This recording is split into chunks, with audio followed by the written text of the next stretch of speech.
La baie de Guanabara, au XVe siècle, s'appelait la Ria de Janeiro, la baie de Janvier. Elle a été prise par les premiers arrivants comme un estuaire, et en fait, elle a donné son nom, Rio de Janvier, Rio de Janeiro, à la ville donc, qui s'est développée. Voilà. Évidemment, 5 siècles d'histoire après, on est à une population maintenant qui est très importante. C'est une des métropoles les plus importantes dans le monde, 15 millions d'habitants environ, uniquement pour la ville, sans compter toutes les agglomérations qu'il y a autour de la baie. Évidemment, un rôle important sur le plan économique et environnemental.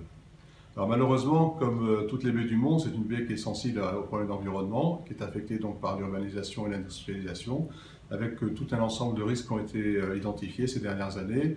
Donc il y a par exemple des risques d'eutrophisation, c'est-à-dire des déséquilibres dans les apports de sels nutritifs et la production de phytoplancton et autres, des quantités de déchets très importantes, une contamination avérée, démontrée dans certaines parties de la baie, une altération des habitats. Il faut savoir que sur les 20 dernières années, par exemple, 60% de la mangrove a disparu, et puis donc des problèmes de santé publique dans certaines parties de la baie.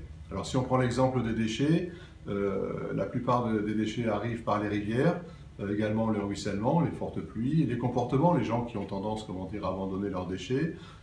C'est assez systématique d'ailleurs, comme dans toutes les régions du monde, et puis une très mauvaise gestion publique qui mérite d'être améliorée et encouragée.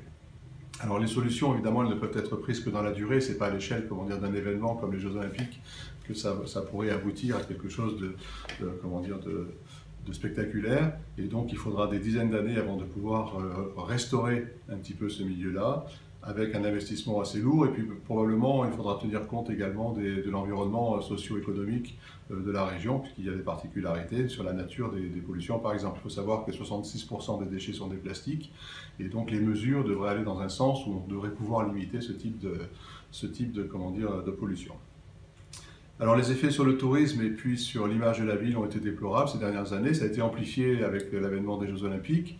Donc on peut imaginer tout un ensemble de réactions vis-à-vis de ce qui a été proposé, notamment les épreuves dans certaines parties de la baie.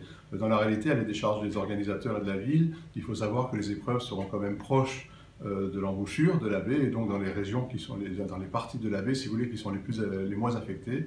Et donc ça, c'est quelque chose qui est quand même positif. Ça reste quand même un petit peu l'arbre qui cache la forêt.